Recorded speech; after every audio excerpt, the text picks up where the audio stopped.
अस्सलाम वालेकुम नाज़रीन, प्रोग्राम खेत खलियान के साथ मैं हूं अतर लाशारी और आज का प्रोग्राम हम कर रहे हैं मिट्टी और पानी के तज्जिए के हवाले से कि आप कोई भी फसल लगाते हैं तो उससे पहले मिट्टी और पानी का तज्जिया कितना ज़रूरी है।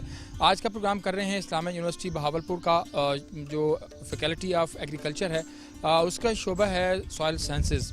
उसके साथ आज खसूसी प्रोग्राम कर रहे हैं ताकि हम अपने काश्तकारों को बता सकें कि जो वो खाद इस्तेमाल करते हैं, जिस ज़मीन पर करते हैं उस ज़मीन को कितनी ज़रूरत होती है खाद की, कहीं वो खाद ज़ाया तो नहीं कर रहे। जो क्रॉप वहाँ पर लगाते हैं, जो फसल लगाते हैं, क्या वो ज़मीन उस फसल के लिए मौजू है, ठीक है या नहीं है। सबसे पहले हम फील्ड में आए हैं और यहाँ से बात करेंगे कि मिट्टी का तज्जिया जो है वो कैसे लेना है, किस किस जगह से लेना है।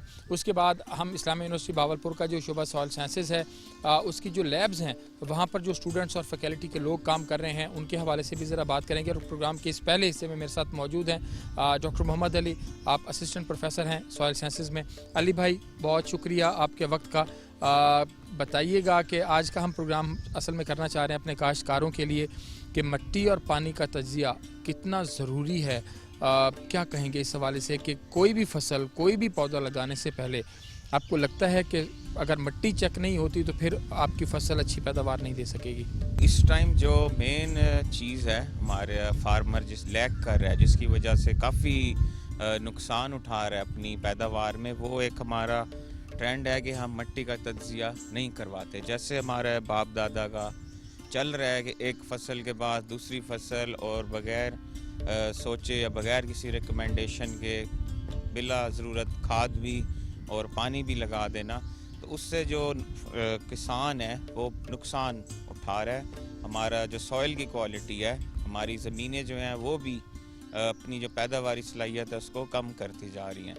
तो गवर्नमेंट ऑफ पंजाब ने जी फैसिलिटी के लिए हर डिस्ट्रिक्ट लेवल पे एक लैब बनाई है, soil and water testing lab. इधर हमारी इस्लामिया यूनिवर्सिटी में भी हम ये जो सैम्पलिंग है पानी और मिट्टी का फार्मर को फ्री में हम प्रोवाइड कर रहे हैं। तो इसके लिए मेरे सारे किसान भाइयों से और हमारे जो भी काश्तकार हैं उनके नाम पैगाम है कि मिट्टी का तज्जिया एक दफ़ा ज़रूर करवा लें। बहुत अच्छा और महंगा प्रोसेस है, लेकिन गवर्नमेंट इसमें सब्सिडी दे रही है और 10 रुपये सिर्फ फ़ीस भर के आप अपनी किसी भी एकड़ की सॉइल का जो है वो तज्जिया करवा के उसकी रिकमेंडेशंस लेके सॉइल साइंटिस्ट की अपनी जो पैदावार है उसको 20 से 50% तक बढ़ा सकते हैं। ये जी बड़ी ज़बरदस्त बात इन्होंने की है कि अगर आप अपनी मिट्टी का तज्जिया लेते हैं, सैंपल लेते हैं और फिर उसको टेस्ट करवाते हैं तो फिर 20 से 50% तक उसका पैदावार जो है फसल की बढ़ा सकते हैं। अली भाई चलें ज़रा ये देखें जी, हमने ये आज ये सराइकी तरम्बा आधे निकूँ है ना जी। तो इसको हम ज़रा चलते हैं, हमारे पास बैग्स भी आ गए हैं।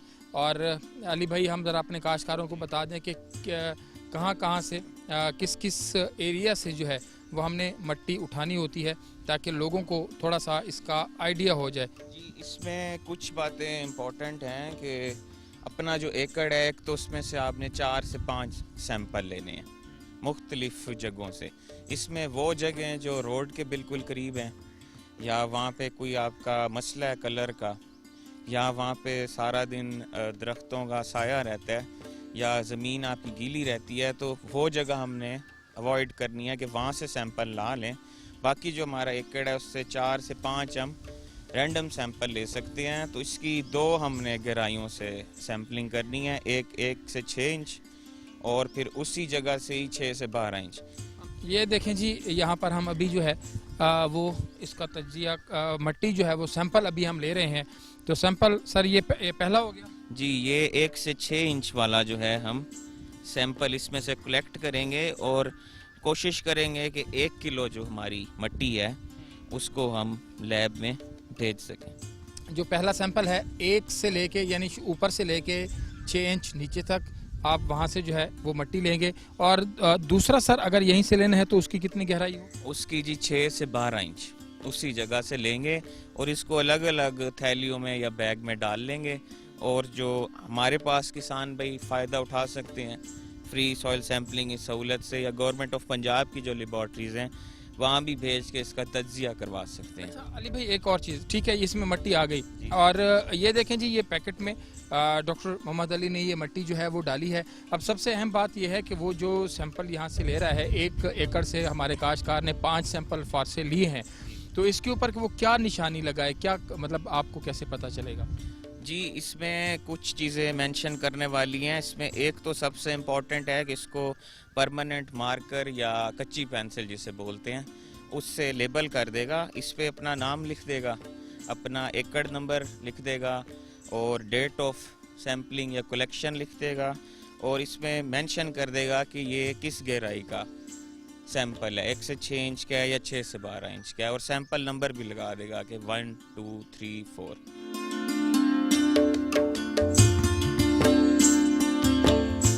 अच्छा जी, अभी हम ज़रा बैठे हैं छाँव में क्योंकि गर्मी भी बहुत ज़्यादा है।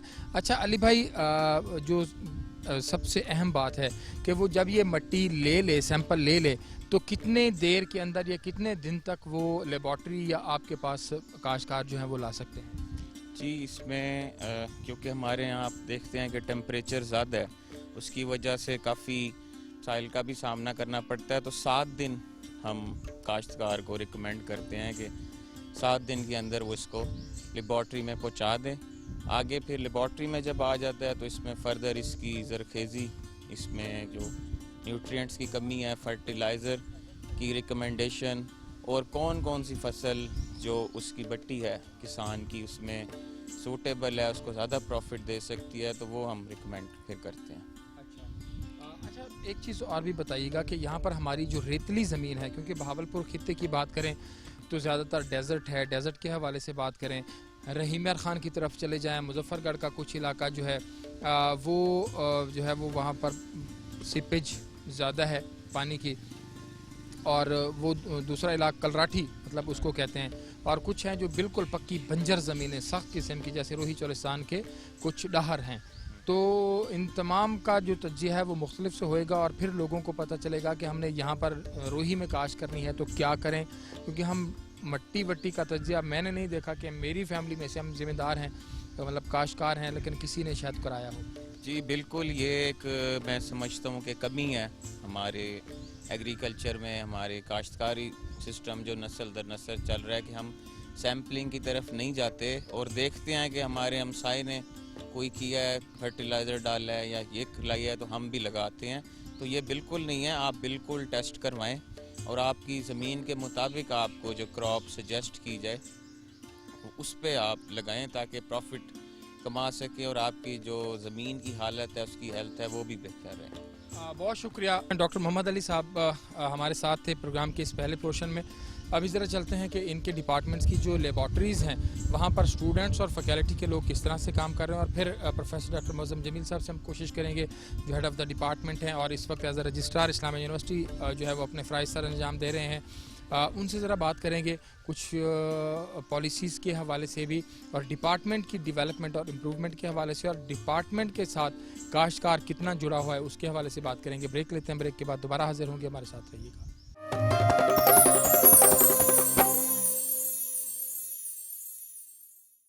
वेलकम बैक जी। इस वक्त हम पहुंचे हैं डिपार्टमेंट में और डिपार्टमेंट की जो लैब है, अभी हम बात कर रहे थे, डॉक्टर मोहम्मद अली साहब फील्ड में मौजूद थे, फील्ड की जो चीज़ें हैं वहाँ पर हमने डिस्कस की, मट्टी कितने किस्म की हमारे साउथ पंजाब की अगर ज़मीन है तो उसके हवाले से हमने बात की। अभी हम यहाँ पर पहुँचे हैं लैब के अंदर, जो सॉइल साइंसेस की लैब है, और इसमें मुख्तलिफ़ चीज़ें हैं जो मेरे लिए भी नई हैं और यकीनन हमारे बहुत सारे काश्तकार भाइयों के लिए भी नई होंगी। सबसे पहले फ़रीहा यहाँ पर हमारे साथ मौजूद हैं, उनसे ज़रा पूछेंगे कि जब हम फर्टिलाइज़र्स का इस्तेमाल कर रहे होते हैं मुख्तलिफ़ ज़मीनों पे, तो वो किस तरह से अब्ज़ॉर्ब कर रही होती हैं और उस ज़मीन का रिएक्शन जो है वो कैसे होता है। फ़रीहा, बहुत शुक्रिया आपके वक्त का। और फ़रीहा यहाँ पर एमफिल कर रही हैं, बताइएगा कि आपका जो पोर्शन है किस चीज़ के ऊपर काम कर रही हैं? ये इसको हम फ्लेम फोटोमीटर कहते हैं। इसके ऊपर हम जो फर्टिलाइज़र्स वगैरह हैं जो काम जो किसान हैं वो यूज़ कर रहे हैं अपनी ज़मीनों के अंदर, उसको हम यहाँ चेक कर रहे हैं कि जो कंपनी उसके अंदर जो भी इंग्रेडिएंट यूज़ कर रही है, जिस तरह पोटाशियम यूज़ कर रही है या और भी जो यूज़ कर रही है, वो आया वो मतलब असली हैं या नकली हैं, या उनकी मिकदार कितनी है। और ये हम वो फर्टिलाइज़र भी यूज़ कर देख लेते हैं यहाँ पर। और इसके अलावा हम जो मिट्टी है, जिस मिट्टी में वो इस्तेमाल कर रहे हैं, हम उस मिट्टी को भी यहाँ पर देख सकते हैं कि उसमें वो जो फर्टिलाइज़र उन्होंने यूज़ किया है तो वो मिट्टी के अंदर कितना गया है और कितना नहीं गया। उसके अलावा जब हमने फर्टिलाइज़र इस्तेमाल कर दिया, अंदर डाल दिया, जब पौधा हमने उगाया है, जब हमने पौधा बाद में निकाला है, तो उस पौधे में भी हम चेक कर सकते हैं उसके रूट्स में और उसके लीव्स के अंदर, पत्तों के अंदर और उसकी जड़ों के अंदर कि आया उसके अंदर कितना हमने जो मतलब जो कंपनी बता रही थी वो बिल्कुल ठीक ठीक गया है या कम है या ज़्यादा है, या फिर अगर उसमें वो मतलब कलर वाली ज़मीन थी या तो उसके अंदर उस कितना इफ़ेक्ट हुआ है, फर्टिलाइज़र ने उसको ठीक किया है नहीं ठीक किया। तो ये सब कुछ यहाँ से हम बता सकते हैं। ये फ्लेम फोटोमीटर से भी बता सकते हैं और ये जलदारे प्लेट से भी बता सकते हैं कि कितना वो मतलब ठीक है या नहीं ठीक। सब कुछ यहाँ से चेक होएगा, जैसे फ्रीहा बता रही हैं।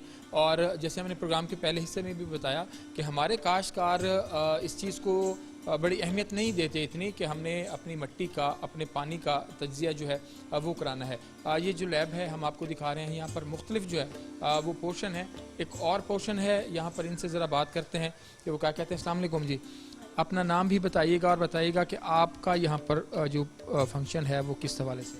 मेरा नाम सना मुनव्वर है, मैं एमफिल फर्स्ट सेमेस्टर की स्टूडेंट हूँ और मैं यहाँ पर सॉल्ट्स का वेट कर रही हूँ। ये हमारी वेट मशीन है जिसमें हम कम क्वांटिटी में सॉल्ट्स जो है ना वो वेट करते हैं। और अभी हम हेलोफाइट्स पे काम कर रहे हैं। हेलोफाइट्स ऐसे प्लांट होते हैं जहाँ पर सॉल्ट का स्ट्रेस ज़्यादा होता है, वहाँ पर वो ग्रो कर सकते हैं। तो इसलिए हम ऐसे प्लांट्स लाना चाह रहे हैं जिससे फार्मर्स जो हैं वो फ़ायदा हासिल कर सकें। बिल्कुल जी, बहुत शुक्रिया। अभी हमाद भाई हैं हमारे पास यहाँ पे, ज़रा उनसे भी मिट्टी और पानी के तज्जिए के हवाले से पता करते हैं। हमाद भाई बताइएगा क्या क्या चीज़ें चल रही हैं यहाँ पे। हमारे पास ना मुख्तलिफ़ किस्म के सॉल्यूशंस होते हैं जो हमें तैयार करने पड़ते हैं, जो हम मिट्टी किसान से लेके आते हैं या ज़मीन से लेके आते हैं। तो वो हमें चेक करने के लिए मुख्तलिफ़ किस्म के सॉल्यूशंस दरकार होते हैं। तो वो बनाने के लिए हम लोगों के पास यहाँ शेकर्स होते हैं और बाकी इंस्ट्रूमेंट्स होते हैं। तो बेसिकली हमारा मकसद यही होता है कि जो हमारे पास सैंपल आया हो, खा वो सॉइल का है या फिर वो पानी का है, तो उसका तज्जिया एक प्रॉपर तरीके से किया जाए ताकि किसान को हम ये बता सकें कि उसकी ज़मीन में क्या चीज़ कम है या उसकी ज़मीन में किस चीज़ की ज़रूरत है इस वक्त। तो उसके लिए हम लोग जो यहाँ पे कोशिशें कर रहे हैं मज़ीद। तो बेसिकली अभी तो हम लोगों का पॉइंट यही है कि हम जो फार्मर कम्युनिटी है हमारी, उनको हम लोग बेसिक चीज़ें प्रोवाइड करें। उनमें ये है कि एक्सेस प्रोवाइड करें बेसिकली उनको, कि वो हमारे पास आएँ, हमें अपने सैंपल्स दें ताकि हम उनका तज्जिया करें और उनको प्रोवाइड कर सकें। ये बहुत ज़बरदस्त चीज़ है कि ये काश्तकारों के लिए बड़ी अहम बात है कि काश्तकारों का अब यहाँ पर जो है वो आना चाहिए। और यहाँ पर इस्लामिया यूनिवर्सिटी भावलपुर की जो मिट्टी और पानी के तज्जिए की लैब है, यहाँ आप अपने फ्री जो है वो तज्जिया करवा सकते हैं। यहाँ पर मैं थोड़ा बैठ जाऊँ और यहाँ पर कुछ और हो रहा है। अस्सलाम वालेकुम, अपना नाम बताइएगा। मेरा नाम आयशा महमूद है, एमफिल फर्स्ट की स्टूडेंट हूँ मैं। ये हमारे पास इंस्ट्रूमेंट है स्पेक्ट्रोफोटोमीटर। स्पेक्ट्रोफोटोमीटर का काम ये होता है कि इसमें हम डिफरेंट जो सॉइल के सैंपल्स होते हैं, प्लांट सैंपल्स होते हैं और डिफरेंट जो फर्टिलाइजर्स के सैंपल्स होते हैं, उसमें हम फॉस्फोरस जो होती है, जो एक बहुत इंपॉर्टेंट है हम प्लांट्स की ग्रोथ के लिए, हम उसको मेजर करते हैं। तो ये जो हमारे पास इंस्ट्रूमेंट है, यहाँ पर हम अपने सॉइल सैंपल्स को लेके आते हैं, उनके सोल्यूशंस बनाते हैं और उसके बाद जो है ये जिस तरह से ये हमारे पास एक सोल्यूशन हम लोगों ने बना के रखा हुआ है। तो इसके अंदर ये एक लूप होती है, तो इस लूप के अंदर हम अपना सोल्यूशन डालते हैं और इसको फिर जो हमारी इंस्ट्रूमेंट है उसके अंदर रन किया जाता है। तो वो हमें कंसंट्रेशन बता देता है कि इसमें फॉस्फोरस कितने % मौजूद है।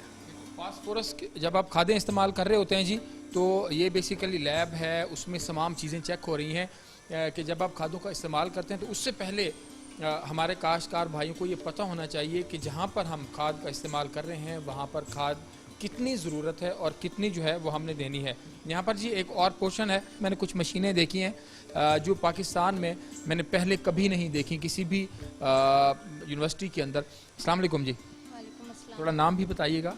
जी, मेरा नाम फातिमा निसार है, मैं एमफिल सॉइल साइंस की स्टूडेंट हूँ। तो मैं यहाँ रूट स्कैनर यूज़ कर रही हूँ। रूट स्कैनर रूट स्कैनर मैंने पहली दफ़ा सुना है, ये क्या है? एक्चुअली ये काफ़ी एक मॉडर्न टेक्निक है, पूरे साउदर्न पंजाब में कहीं भी नहीं है ये, तो हमने अपनी रिसर्च में थोड़ी जिद्दत लाने के लिए इसको मंगवाया है। इसका बेसिक मकसद ये होता है कि हम लोग ना अपनी रूट्स को इसके ऊपर स्कैन कर सकते हैं, हम रूट की नशोनुमा को चेक कर सकते हैं, हम देख सकते हैं कि रूट्स को कितनी मिकदार में वाटर रिक्वायर है और कितनी मिकदार में उसको फर्टिलाइज़र रिक्वायर है। तो हम लोग अगर स्ट्रेस के अंदर पौधे लगाते हैं तो और नॉर्मल कंडीशन में लगाते हैं तो इसके एक सिंगल क्लिक से हमें वाज़े पता चल जाता है कि कितना न्यूट्रिएंट्स किस रूट्स को, किस प्लांट्स को, किस सॉइल की प्लांट को हमें रिक्वायर है। ये बड़ा ज़बरदस्त है। हम थोड़ा स्कैनर दिखा भी दें अपने नाज़रीन को कि ये स्कैनर किस तरह से है। अली भाई भी यहाँ पर मौजूद हैं क्योंकि फील्ड में हम इकट्ठे गए थे। अली भाई आ जाएं, फील्ड में तो आपसे बड़ी गपशप हुई, थोड़ा सा इसके हवाले से भी हमें बता दीजिएगा। जी, ये हमने रूट स्कैनर और लीफ स्कैनर दो हमारे पास जो इंस्ट्रूमेंट्स हैं जो साउथ पंजाब में किसी भी लेबॉर्ट्री में मौजूद नहीं है, क्योंकि हमारा एम है कि एग्रीकल्चर में जिद्दत लाना और किसान भाई के लिए आसानी पैदा करना, तो उसके लिए ये हमने इंपोर्ट करवाए हैं दो। तो इससे जी जो हमारा पहले काम था जो हम बाय हैंड करते थे, किसान भाई को बहुत मेहनत भी करनी पड़ती थी और उसकी बहुत सारी खाद और पानी भी ज़ाया हो जाता था सही नॉलेज ना होने की वजह से।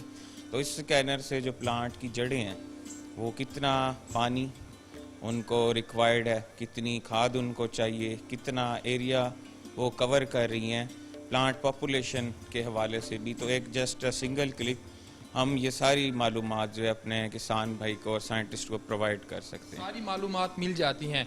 तो आप जो यहाँ पर देख रहे हैं तो इसके अंदर जो जो चीज़ें हैं वो मतलब स्कैनर बता देगा। बिल्कुल, इसकी नंबर ऑफ़ टिप्स इसकी बता देगा, इसकी लेंथ बता देगा, इसका जो डायामीटर है वो बता देगा, इसका एवरेज डायामीटर, इसका वॉल्यूम बता देगा। इसके 10 से 12 पैरामीटर्स हैं जो हम सिंगल क्लिक से ले सकते हैं।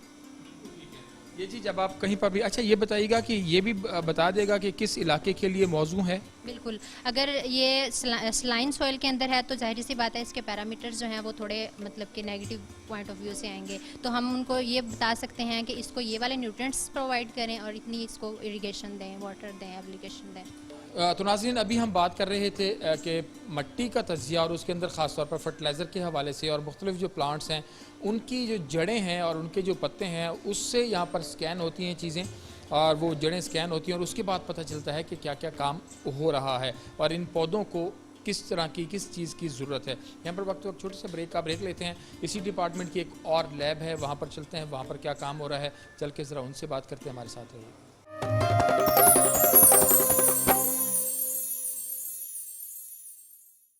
वेलकम बैक जी। अभी हम बात कर रहे हैं सॉइल साइंसेस के हवाले से मट्टी और पानी का तज्जिया। दो तीन चीज़ें हैं, ज़मीन की कितनी अक़साम हैं, ज़मीन के अंदर क्या क्या चीज़ें हैं, किस किस चीज़ का तज्जिया जो है वो होता है। हम सिर्फ यही समझते रहे कि पानी और मट्टी और बस यही कुछ, लेकिन इसके साथ साथ क्या चीज़ें हैं, ज़मीन की ज़रख़ेज़ी बढ़ाने के लिए क्या क्या चीज़ें मावन होती हैं।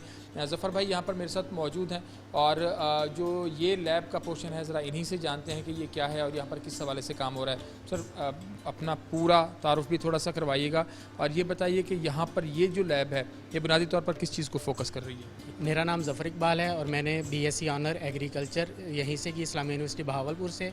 उसके बाद MSc भी यहाँ से की और अब मैंने PhD भी कंप्लीट कर ली हुई है। और अब मैं जो है डॉक्टर मौज़म जमील जो कि चेयरमैन है डिपार्टमेंट के, उनके अंडर एक प्रोजेक्ट है HEC फंडेड और उसमें एज आ रिसर्च एसोसिएट काम कर रहा हूँ। ये सॉइल माइक्रोबायोलॉजी लैब है और यहाँ पे हम जो है जो सॉइल के अंदर बैक्टीरिया होते हैं जो कि बेनिफिशियल हैं, जो प्लांट की ग्रोथ में हेल्पफुल होते हैं, उनके ऊपर वर्क करते हैं। और ये बैक्टीरिया जो हैं वो फर्टिलाइज़र्स की एप्लीकेशन में हेल्पफुल होते हैं, न्यूट्रिशन प्रोवाइड करते हैं। उसके साथ साथ हम इन्वायरमेंट प्रोटेक्शन और सॉइल प्रोटेक्शन पे भी काम करते हैं, जो कि सॉइल के बहुत सारे मसाइल हैं। हम जो है वेस्ट वाटर यूज़ करते हैं सिटीज़ के इर्द गिर्द, तो वो सॉइल को कंटामिनेटेड कर देता है, प्लांट को जो है वो हार्मफुल होता है प्लांट के लिए भी, और वो जो है ह्यूमन हेल्थ के लिए भी हार्मफुल होता है जो वेस्ट वाटर हम यूज़ कर रहे होते हैं। तो हम उसकी रेक्लेमेशन, उसकी रेमीडिएशन भी थ्रू बैक्टीरिया करते हैं। वो ये सारी फैसिलिटीज़ इस लैब के अंदर मौजूद हैं।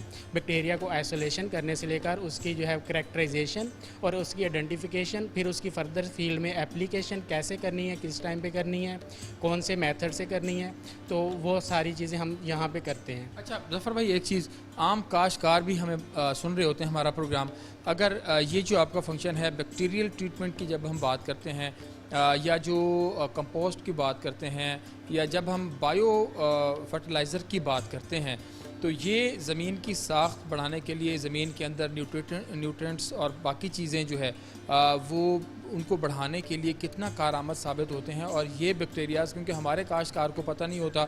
फिर एक सबसे अहम चीज़ मैं आपसे ये भी पूछना चाहूँगा कि जब आप बैक्टीरियल ट्रीटमेंट के ऊपर काम कर रहे होते हैं तो हमारे बहुत सारे लोग फसलों की बाकियात को आग लगा देते हैं, वो कितना नुकसानदेह होता है और ज़मीन की सरफेस के ऊपर और पहली तह में कितने किस्म के बैक्टीरिया ऐसे होते हैं जो किसान दोस्त होते हैं? जी, तो ये जो है सॉइल के अंदर पहले सबसे मैं आपका जो सॉइल की सरफेस के ऊपर तो मिलियंस ऑफ बैक्टीरिया होते हैं जो कि हेल्पफुल होते हैं, ठीक है। तो हम जो जनरल कहते हैं एक जो ग्राम सॉइल के अंदर उसके अंदर 10⁻⁷ या मोर देन जो है इससे बैक्टीरिया होते हैं। लेकिन हमारे फार्मर्स जब उसको बर्न करते हैं सॉइल क्रॉप रेजिड्यूज़ को तो वो बैक्टीरिया जो हैं वो किल हो जाते हैं उसके अंदर, जो कि बहुत ही नुकसानदेह है। अब दूसरा बैक्टीरिया कितने हेल्पफुल हैं, तो ये बैक्टीरिया जो है हम जो फर्टिलाइज़र्स की एप्लीकेशन के साथ साथ जब हम बैक्टीरिया अप्लाई करते हैं तो ये न्यूट्रिएंट्स के जो लॉसेस हैं उनको कम कर देता है। और दूसरा सबसे जो मोस्ट इम्पोर्टेंट इसकी चीज़ है वो इन्वायरमेंट प्रोटेक्शन है, जो कि आजकल का ग्रोइंग इशू है। हम न्यूट्रिएंट अप्लाई करते हैं वो वोलेटाइल हो जाते हैं, हवा में शामिल हो जाते हैं या लीच डाउन करके नीचे वाटर बॉडीज़ में जाते हैं, उसको कंटामिनेट कर देते हैं। तो हमारे बैक्टीरिया उसको जो है ज़ाय होने से बचाते हैं, मैक्सिमम उसकी एफिशिएंसी बढ़ा देते हैं, यूटिलाइजेशन बढ़ा देते हैं जो हम न्यूट्रिएंट अप्लाई करते हैं। न्यूट्रिएंट जो अप्लाई होते हैं उनकी एफिशिएंसी बढ़ती है। ज़रा हम लैब का विज़िट करते हैं, मुख्तलिफ और जो एमफिल PhD के स्टूडेंट्स हैं वो यहाँ पर काम कर रहे हैं। ज़रा उनसे जानेंगे कि ये जो अभी चीज़ें ज़फ़र इकबाल साहब ने बताई हैं कि हम लोग जब फसलों की बाकियात को आग लगाते हैं तो मिलियंस की तादाद में जो बैक्टीरियाज़ हैं जो हमारी फसल और ज़मीन दोस्त हैं वो ख़त्म हो जाते हैं। तो यहाँ पर मेरे साथ आइएगा और यहाँ पर कुछ काम हो रहा है, ज़रा इनसे जानते हैं कि यहाँ पर किस तरह का काम हो रहा है। अस्सलाम वालेकुम जी। वालेकुम अस्सलाम। कैसे हैं आप? अपना थोड़ा नाम भी बताइएगा और क्या कर रही हैं यहाँ? अस्सलाम वालेकुम, मेरा नाम अलीना आता है, मैं MSc soil science 3rd semester की स्टूडेंट हूँ और यहाँ पे सॉइल साइंस डिपार्टमेंट में सॉइल माइक्रोबायोलॉजी और बायोटेक्नोलॉजी लैब में काम कर रही हूँ। ये हमारे पास एक इंस्ट्रूमेंट है, लैमिनर फ्लो हुड कैबिनेट कहते हैं इसको। ये एक इनक्लोज सरफेस इंस्ट्रूमेंट है जिसको हम स्पेसिफिकली यूज़ करते हैं बैक्टीरिया को कल्चर करने के लिए।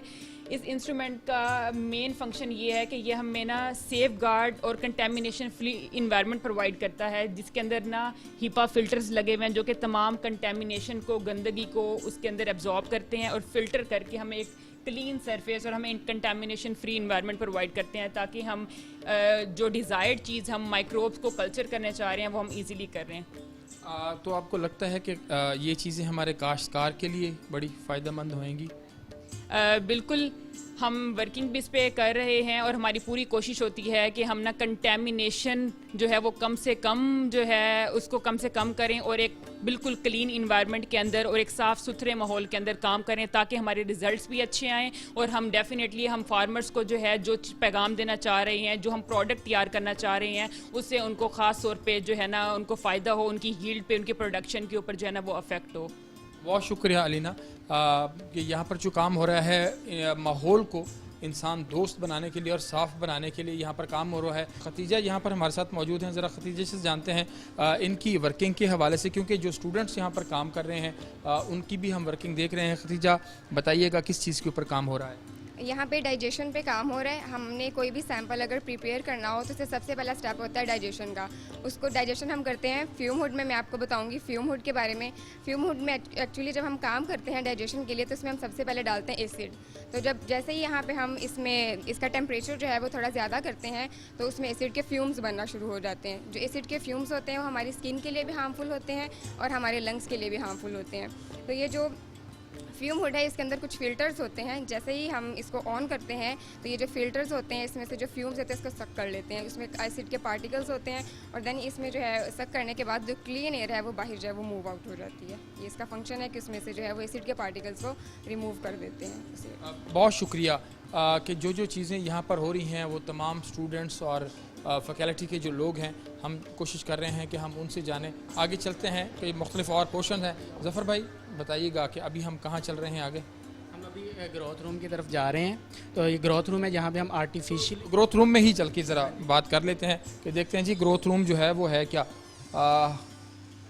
ये देखें जी, बड़ा मेरे ख्याल में ये तो कोई कंट्रोल्ड इन्वायरमेंट का लिए आपने बनाया हुआ है। जी, यहाँ पे हम कंट्रोल इन्वायरमेंट में जो अपने बैक्टीरिया की एफिकेसी चेक करते हैं कि हमने अगर फील्ड में अप्लाई करना है डायरेक्ट जाएँ तो वह उसके एक्सपेंसेस ज़्यादा होते हैं।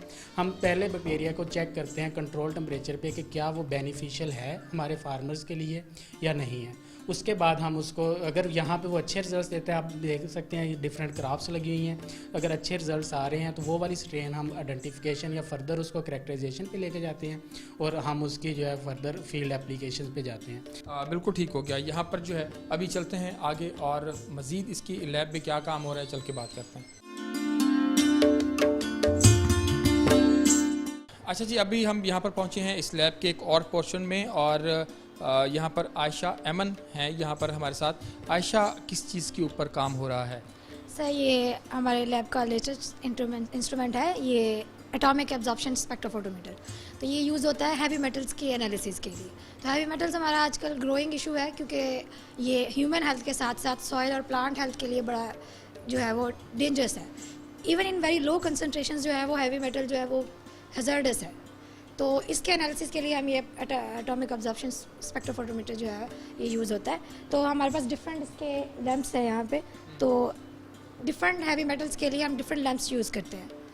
ठीक है, तो मोर देन 67 जो है यहाँ से हम जो हैवी मेटल्स हैं वो एनालाइज कर सकते हैं। बिल्कुल ठीक है। तो अच्छा आयशा, एक चीज़ और, हैवी मेटल्स के हवाले से अगर हम बात करें कि हमारे जो काश्तकार हैं उनको इस चीज़ का अंदाज़ा नहीं हो, तो कौन कौन सी चीज़ें हैवी मेटल्स में आ जाती हैं? सर, माइक्रो न्यूट्रंट्स हैं, ठीक है, कुछ जो है वो हमारे एसेंशियल नहीं होते हमारे लिए, ना हमारी बॉडी के लिए ना प्लांट्स के लिए। तो वो वहाँ जाके एक्यूमुलेट हो जाते हैं और वो जब प्लांट्स पे एक्यूमुलेट होते हैं तो इनडायरेक्ट फूड चेन का पार्ट बन जाते हैं। तो बाय फूड चेन वो ह्यूमंस कंज्यूम करते हैं जो प्लांट्स, तो उनके थ्रू वो ह्यूमंस में जो है वो एंटर कर जाते हैं, जो कि हैज़ार्डस होते हैं ह्यूमन हेल्थ के लिए। लंग कैंसर एंड कार्सिनोजेनिक होते हैं ये। सो दैट्स वाई जो है ये इसके जो रेमिडिएशन के लिए और इसकी सॉइल हेल्थ के इश्यूज़ के लिए हम जो है इसके एनालिसिस करते हैं कि मोस्टली इसके जो सोर्सेज हैं वो वेस्ट वाटर है, जो हमारे वेस्ट वाटर रिसीव हो रहा है उसमें मोस्टली जो है वो हमारे ज़्यादातर जो हमारे मोस्ट टॉक्सिक हैवी मेटल्स हैं वो उसमें होते हैं। बहुत शुक्रिया आयशा। बड़ी अहम बात यहाँ पे आई कि हैवी मेटल्स कहाँ से आते हैं। खुदारा जो लोग सब्जियाँ गंदे पानी से काश्त कर रहे हैं उनको इस हवाले से सोचना चाहिए। तो अभी यहाँ तक हम कर रहे थे बात के जो लैब्स हैं, पहले हमने फील्ड का विज़िट किया, फिर हमने लैब्स का विज़िट किया और फिर definitely professor doctor Mauzam Jamil जो हेड ऑफ़ द डिपार्टमेंट हैं, ज़रा उनसे बात करनी है कि वो इस हवाले से क्या कहेंगे। ब्रेक का टाइम हुआ है, ब्रेक लेते हैं, हमारे साथ रहिएगा।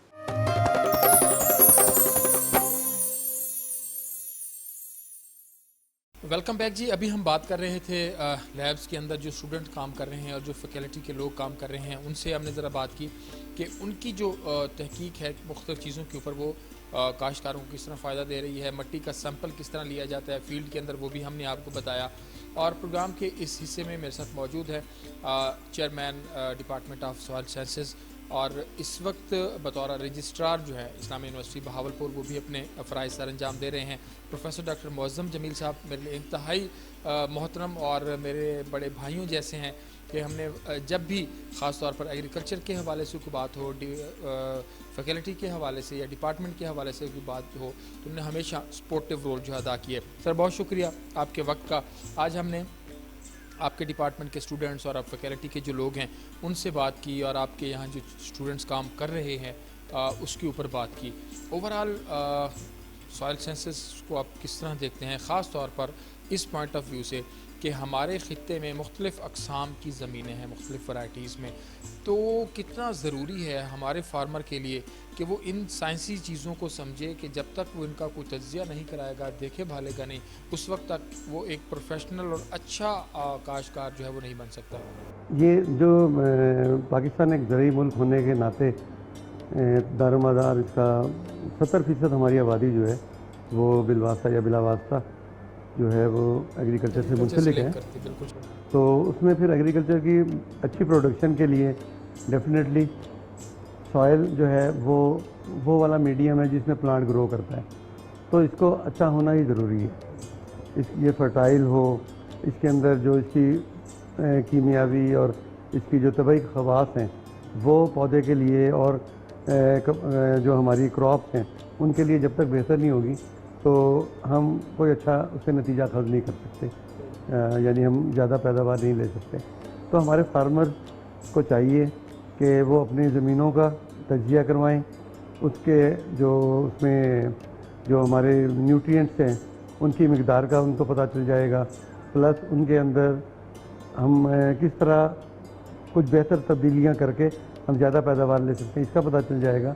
इसके अलावा हम फार्मर्स को आपाशी के पानी के लिए भी उसका तजिया भी करके देते हैं, और हमारे स्टूडेंट्स और हमारे जो टीचर्स हैं इसमें उनको एक्सपर्टाइज हासिल है कि वो फर्टिलाइज़र की quality assurance plus irrigation water की क्वालिटी और सॉइल का एनालिसिस, इन तीनों पे उनको जो है अच्छी एक्सपर्टाइज हासिल है, और वो फार्मर्स हमसे मुस्तफ़ीद हो सकते हैं और होते भी हैं। बहुत सारे हमारे इस इलाके के फार्मर्स भी हैं, और बल्कि जिनसे भी कुछ दोस्त आए थे वो भी अपने सैंपल लेके आए एक दफ़ा, तो उनको भी हमने तमाम कंप्लीट उसका तजिया करके दिया। अच्छा सर, बिल्कुल सही कहा आपने।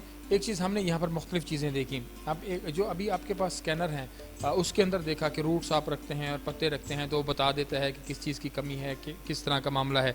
आपको लगता है कि हमारा काश्तकार ये जो जदीद टेक्नोलॉजी दुनिया के अंदर मुतारिफ़ की गई है, कराई गई है, और फिर अब पाकिस्तान के अंदर भी वो चल रही है, तो वो उसको अपने रिवायती तरीक़ों से हट कर फ़ी एकड़ औसत पैदावार बढ़ाने के लिए, ज़रख़ीज़ी बढ़ाने के लिए उसको इस टेक्नोलॉजी का सहारा जो है वो लेना चाहिए? डेफिनेटली सर, ये जो नशर साहब ये जो लेबॉर्ट्री हमारी अब डेवलप हुई है, तो हमारे मोहतरम वाइस चांसलर अतर महबूब साहब ने इसके जो है इफ्तिताह किया था, तो उस वक्त भी ये सारी उनको हमने ये बताया कि किस तरह ये चीज़ें वही हैं जो इंटरनेशनली जो बाहर के अच्छे रिसर्च की लैब जो हैं उसमें ये इस्तेमाल होती थी, लेकिन हमारे पास नहीं थी। तो हमारे जो फैकल्टी मेंबर्स हैं उन्होंने प्रोजेक्ट्स विन किए, और उसमें ये ऐसी मशीनरी और ऐसे एडवांस इक्विपमेंट लेके आ रहे हैं जो इंटरनेशनल स्टैंडर्ड वाली लेबॉर्ट्रीज़ में मौजूद है। और पहले हम लोग ये पढ़ते थे कि ये रूट स्कैनर से अगर ये मालूम हो जाता है तो इसके लिए हम अगर ज़मीन में इस तरह की तब्दीली कर देंगे तो ये प्लांट की ग्रोथ के लिए अच्छा हो जाएगा। तो अब हमारे पास अल्हम्दुलिल्लाह वो मशीनरी मौजूद है, और HEC की एक्रेडिटेशन की टीम आई थी तो उनको विज़िट करवाया, तो उन्होंने बाकायदा वाइस चांसलर साहब के सामने भी एडमिट किया कि जनूबी पंजाब में सॉइल साइंस के हिसाब से सबसे अच्छी एडवांस लेबॉर्ट्रीज जो हैं वो IUB के पास हैं। बिल्कुल सही। अच्छा सर, अभी हम पहले भी प्रोग्राम के पहले हिस्सों में भी बात कर रहे थे, और जब हम काश्तकारों से बात करते हैं कि इस्लामिया यूनिवर्सिटी बहावलपुर काश्तकारों के साथ जो है उनके लिए काम कर रही है, उसके जो शोबाजात हैं, तो ये भी होता है काश्तकारों को अक्सर कि जी हम वहाँ पर सैंपल कैसे लेके जाएं, हमारी वहाँ तक कोई एक्सेस, वो कुछ चीज़ें। आपको लगता है कि इसको थोड़ा सा ईज़ करना चाहिए कि आपके वहाँ अगर कोई फार्मर आना चाहे सैंपल लेके, वो किस तरह आप तक अप्रोच कर सकता है? डिपार्टमेंट के अंदर आए या डिपार्टमेंट से बाहर कोई कलेक्शन सेंटर को यूनिवर्सिटी के बाहर को बनाया जा सकता है, कैसे देखते हैं?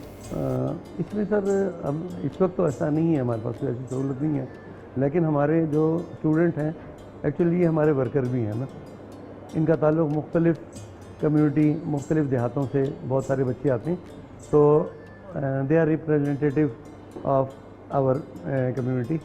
तो ये वहाँ से फार्मर्स को उनको गाइड भी करते हैं, और कभी इनके साथ आते भी हैं वो, और अक्सर वो सैंपल लेके भी आते हैं। और कुछ ऐसी है कि जिनके साथ हमने अपने स्टूडेंट्स या टीचर जो हमारे हैं जिसमें काम कर रहे हैं उनको हम प्रोग्राम बना के उनको भेज भी देते हैं। तो ये मैं समझता हूँ कि हमारे ऊपर इस मुल्क का कर्ज भी है कि हम जितना इसने हमें दिया उतना तो हम कभी भी नहीं दे पाएंगे ना, लेकिन चले जितना हम दे सकते हैं उतना देना चाहिए। उतना तो देना चाहिए, ये बात आपकी बात बिल्कुल ठीक है। तो आपको क्या लगता है कि एक यूनिवर्सिटी का जो रोल है, ख़ास तौर पर हम बात करेंगे आपके डिपार्टमेंट की एग्रीकल्चर फैकल्टी के हवाले से और ख़ास तौर पर आपके डिपार्टमेंट के हवाले से, तो आपके ट्रायल्स भी स्टूडेंट्स ने कहीं लगाए होंगे फील्ड के अंदर, और वहाँ पर जाकर कोई डेमोन्स्ट्रेशन का भी कुछ तरह का कोई सिलसिला है कि वहाँ पर काश्तकारों को बताए जा रही हों चीज़ें, उनके साथ डिस्कस की जा रही हों ताकि उनका ज़्यादा से ज़्यादा लिंक बने यूनिवर्सिटी के साथ? बिल्कुल ऐसे ही है। इसमें ऐसा है कि हमारा जो फॉर्म है एग्रीकल्चर फॉर्म, वहाँ पे अगर हमारी जो फैकल्टी ऑफ एग्रीकल्चर के 8 डिपार्टमेंट हैं तो उन 8 डिपार्टमेंट को 5 एकड़ सी डिपार्टमेंट के हिसाब से वाइस चांसलर साहब ने ज़मीन मुख्तस की दी है और ये रिक्वायरमेंट भी है, एक्रीडेशन काउंसिल की भी रिक्वायरमेंट है। वहाँ पे हमारे पोस्ट ग्रेजुएट क्लासेस के स्टूडेंट हर डिपार्टमेंट के, सॉइल साइंस के भी और दूसरे डिपार्टमेंट्स के भी, उसमें एमफिल और पीएचडी के जो स्टूडेंट हैं वो अपनी रिसर्च वहाँ पे लगा रहे हैं और वहाँ पे मुख्तलिफ डिमॉन्स्ट्रेशन के प्लाट्स हैं उनके पास, जो नई वैरायटीज़ आ रही हैं उनको टेस्ट करके देख रहे हैं, जो न्यूट्रिशन प्लांट न्यूट्रिशन में जो नई जैसे हैं उनको टेस्ट कर रहे हैं वो तो, और वही डेमो के लिए भी मौजूद हैं। फार्मर्स आते हैं, हमारी जो एक्टिविटीज़ में फार्मर्स गैदरिंग या फार्मर कन्वेंशन डे, तो हम उनको फार्म पे लेके जाते हैं। उसके अलावा भी अगर कोई फार्मर चाहे और वो कांटेक्ट करे या कोई हमारे स्टूडेंट्स, किसी और डिपार्टमेंट्स के टीचर्स भी हमारे अक्सर ऐसे होते हैं कि वो कहते हैं कि हमारे जो है नेबर में बड़े प्रोग्रेसिव फार्मर हैं, वो विज़िट करना चाहते हैं, तो उनसे हम हैप्पीली वेलकम करते हैं, हाँ, और उनको विज़िट करवाते हैं। और मैं समझता हूँ कि ये मोहतरम वाइस चांसलर साहब का विजन है, उनकी ब्रॉड सेंस है कि वो इसमें सबके लिए ओपन रखते हैं और हमें कभी हेजिटेशन नहीं हुई कि हम कहीं से बोलें, परमिशन लेनी पड़े कि वो आ रहे हैं, हम उसको दिखाना चाह रहे हैं। बहुत ओपन है फार्मर्स के लिए, वो किसी वक्त भी आ सकते हैं और किसी किस्म का भी। देखें, हमारे पास एग्रोनॉमी के एक्सपर्ट्स हैं, हमारे पास प्लांट पैथोलॉजी में एक्सपर्ट्स मौजूद हैं, एंटोमोलॉजी में, प्लांट ब्रीडिंग, जेनेटिक्स एक बहुत बड़ा डिपार्टमेंट है जिसमें कॉटन की वैरायटी डेवलप हो रही हैं। कॉटन के हवाले से हमारे पास बहुत एक्सपर्ट अच्छे लेवल पे डॉक्टर बंदेशर साहब मौजूद हैं। उसके अलावा हॉर्टिकल्चर में हमारा बहुत अच्छा एक ग्रुप है साइंटिस्ट का, वो टीचर भी हैं और साइंटिस्ट भी हैं ना, तो हमारे तमाम टीचर रिसर्च का काम भी उतने ही पोटेंशियल के साथ कर रहे हैं जितने पोटेंशियल के साथ वो क्लासें पढ़ा रहे हैं। बिल्कुल ठीक सर, बहुत शुक्रिया आपके वक्त का। जैसे प्रोफेसर डॉक्टर मौज़म जमील साहब बता रहे हैं कि काश्तकार को किसी भी तरह का कोई इशू है तो वो यूनिवर्सिटी आ सकता है और हम लोग उसकी मदद के लिए तैयार हैं। इस्लामिया यूनिवर्सिटी बहावलपुर का जो डीन जो फैकल्टी है एग्रीकल्चर की और उसके अंदर सॉइल साइंसेज डिपार्टमेंट है। आज का हमारा ख़ुसूसी प्रोग्राम था कि मिट्टी का तज्जिया जो है वो कितना अहम है और हमने आपको मिट्टी की अक़साम के बारे में, ज़मीन की जो मुख्तलिफ़ अक़साम है उसके हवाले से बताई। और फिर आप जब फर्टिलाइज़र इस्तेमाल कर रहे हैं, खादों का इस्तेमाल कर रहे हैं, कितनी ज़मीन को, कौन सी ज़मीन को किस तरह की खादें चाहिए, पानी का इस्तेमाल, बैक्टीरियल ट्रीटमेंट, ये सारी चीज़ें जो हैं वो आज हमने आपको बताई हैं। प्रोग्राम का वक्त अपने इख्तिताम को पहुँचा। अतरल्लाह शारी को इजाज़त दीजिए। अल्लाह के पास।